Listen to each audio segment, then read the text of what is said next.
What if your insecurities weren't just thoughts, but there is something darker, something alive? Elias always felt that the world was watching him. But I've never been kind. Growing up in a quiet suburb of Finland, the shadow of unrelenting persecution followed him like a ghost.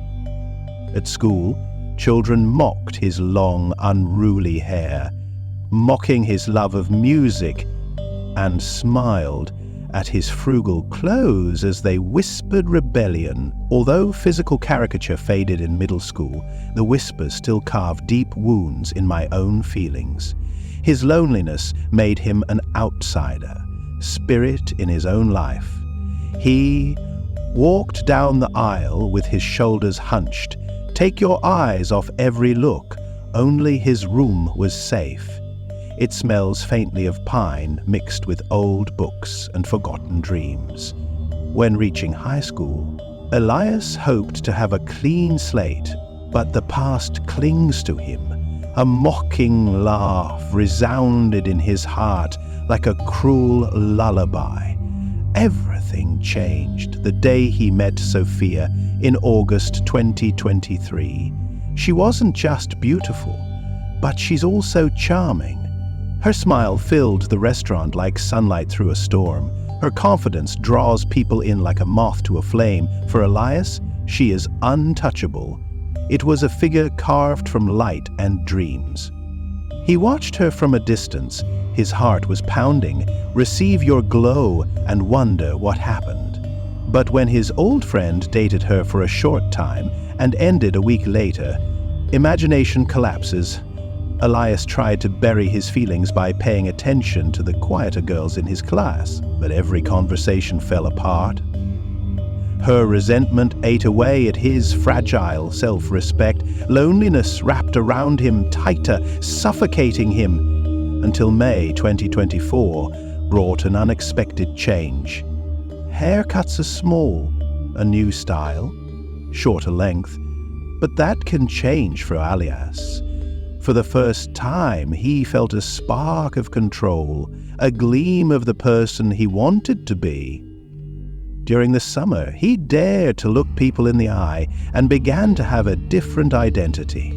When the new academic year begins, Elias found himself drawn to Sophia once again. He added her on Snapchat on a whim. He didn't expect much, maybe quietly, or maybe politely indifferent. But when her answer came with just a simple and cheerful "Hey," instead, it excited him. Their conversation soon deepened. Beneath Sophia's confident exterior is a girl with her own struggles and insecurities. They exchanged secrets like promises. Each message weaves an invisible thread between them. When Sophia asked Elias to be her boyfriend, he felt like he'd won the cruelest lottery in the universe. He said yes, of course, how could he not? But happiness comes with shadows. Soon, the tormentor arrived. It started as a whisper in his heart. Why did she choose you? Every glance, every touch, every stolen kiss rose. At first, Elias thought it was just nerves, which is a strange habit of a new relationship. But then the nightmare began. In the dream, Elias was locked in a large, featureless room. The wall stretches endlessly. The air was thick and suffocating. Around him stood faceless figures, their heads tilted as if judging him. The room was unbearably hot. The heat corroded his skin, makes it difficult to breathe and think. Those figures clicked closed. A silent, accusing stare. The worst part wasn't their judgment, but the mirror. It hung in the middle of the room, tall and standing, and when Elias looked, he couldn't see himself. He saw someone distorted, strange, every insecurity etched into his image. He woke up with an asthma attack. His sheets were soaked. Several weeks passed, and the tormentor followed him into waking life. She whispered to him during school, at dinner, and during every conversation with Sophia. "She will miss you," it hissed. "She sees the truth. Are you okay?" One evening, as they sat together by the lake, Sophia asks him what happened. Moonlight dancing in the water, but for Elias, it looked cold and merciless. "I'm fine," he lied, but Sophia saw through it. "Elias, talk to me. You are shutting me out." Her concern only made her voice louder. The nightmares only got worse. "This room feels like home. There is a false sense of security." Those figures were now faces.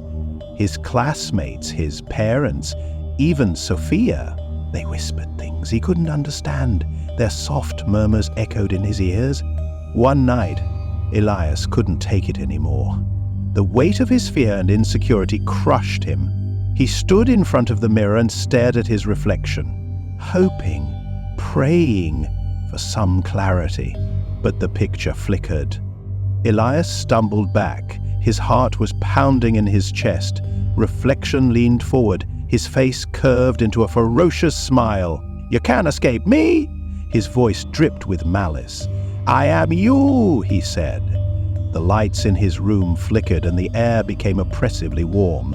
Elias knelt down, holding your head as the tormentor's voice echoed throughout the room. "What do you want from me?" he screamed, reflex laughing. "As a matter of fact," he said, the room around him dissolved into the endless whiteness of the room. The figures drew closer. Their whispers were deafening. Above him, the glass rippled like water. Elias stared into it.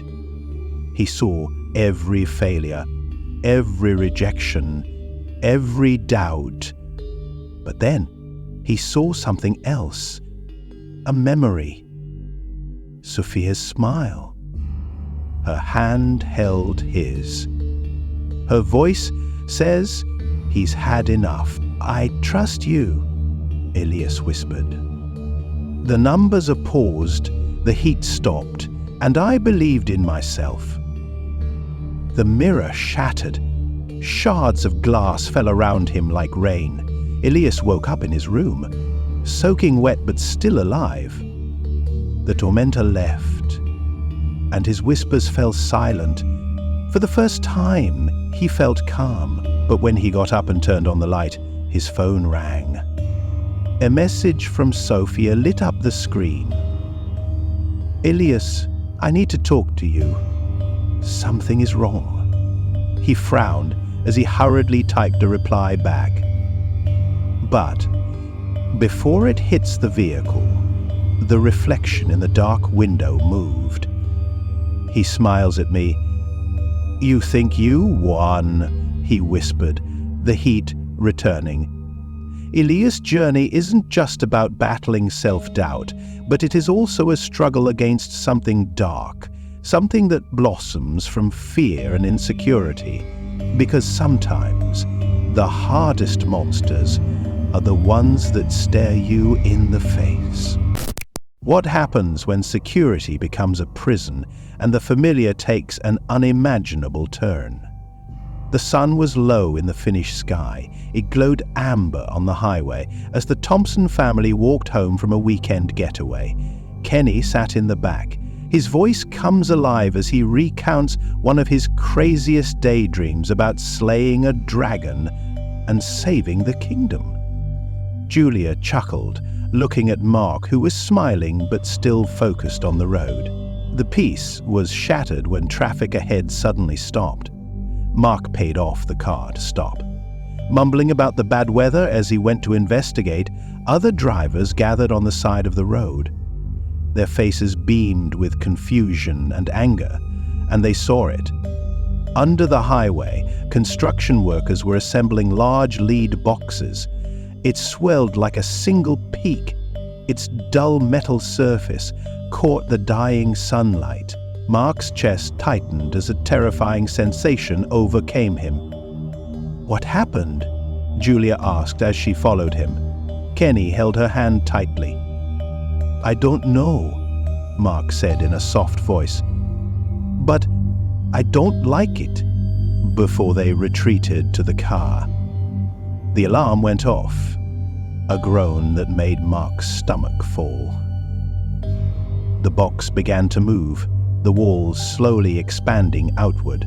The sound of grinding metal filled the air as chaos erupted. People screamed and scattered, but the box inevitably moved forward. Inevitably swallowing up cars and passengers, Mark could barely get his family back into the car before the steel wall closed and imprisoned them in suffocating darkness. An hour has passed. The oppressive silence of the neighborhood was broken only by the occasional sound of metal echoing in the distance. When Gregory appeared, his presence was as unsettling as the box. The foreman was dressed in an impeccable uniform, expressed an unnatural calmness while speaking to stranded families. His voice was measured, almost mechanical. "The quarantine zone is there to protect you," he said. "There are unknown entities in this field. We can't escape it." Mark took a step forward. His frustration boiled over. "What kind of identity? You run by the time of life so safely." Gregory's lips twitched into a close smile, but his eyes were still cold. Gregory held out his hands and palms upward and left and right. "A shapeshifter," he said simply. "It imitates humans, friends, family. Don't trust anyone." Those words were like a punch to the gut. Julia held onto Kenny tightly, her knuckles a-white. Mark stared at Gregory. His face searched for any sign of humanity. "There's no one there. Don't leave your car behind," Gregory continued, his voice firm. "If it gets close, it will take advantage of your trust. You will love it." As Gregory disappeared into the shadows, the oppressive darkness filled with fear drew closer. That night, the Thompson family was crammed into the car. Only Kenny's soothing scent broke the silence. Mark held Julia's hand as he tried to steady his pounding hour, and the darkness outside became heavier with each passing hour. A loud noise broke the silence, a soft, startling roar that seemed to vibrate through the steel walls. Mark's head broke, his muscles tensed. "Did you hear that?" Julia whispered, her voice shaking. Before Mark could answer, a figure emerged from the shadows. Their neighbor is Tom. His familiar face was pale and tense. "Mark, Julia, thank God I found you." Tom's voice was hoarse, filled with despair. Mark breaks open the window. His instinct screamed at him to be careful. "Tom, how did you get in here?" Tom's eyes darted around nervously. "There's a gap in the wall. I climbed through it. We have to get out of here, now." Julia glanced at Mark with wide eyes, afraid. "Should we let him in?" he asked. Mark hesitated. Gregory's warning echoed in his mind. Trust no one. "Tom, where's your car?" Mark asked, his voice steady but sharp. Tom felt sorry. "It is broken. Listen, Mark, we don't have time for questions. Let me in." Mark's door handle tightened. Something about Tom's movements seemed off, too strict, too deliberate. Then Mark saw that the light from the lamp was approaching him, flickering in front of his face. Tom's expression changed incredulously as the mask fell off for just a fraction of a second. His eyes were black holes for a brief moment. "Wait," he said. Mark shouted and closed the window. Tom paused, his expression twisted into something inhuman. His voice deepened and a growl of Panic escaped his throat. "You can't hide ever ready," hissed. "I'll find a way in," as the figure retreated into the shadows. Mark turned to Julia with a pale face. "That's not Tom." Hours passed. Each second was more suffocating than the last. Outside, the darkness seemed alive, pressed down on the car, like a predator suffocating the possessor. Mark fights to keep his family calm.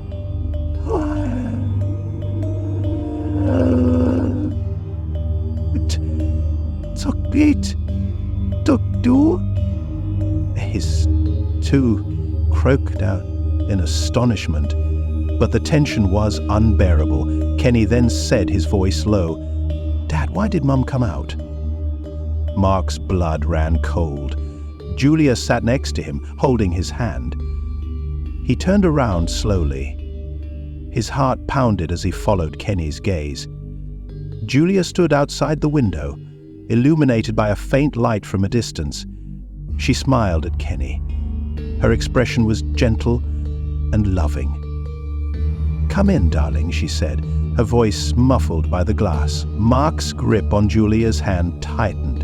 His breath came in short gasps. "Stay inside," he whispered, his voice barely audible.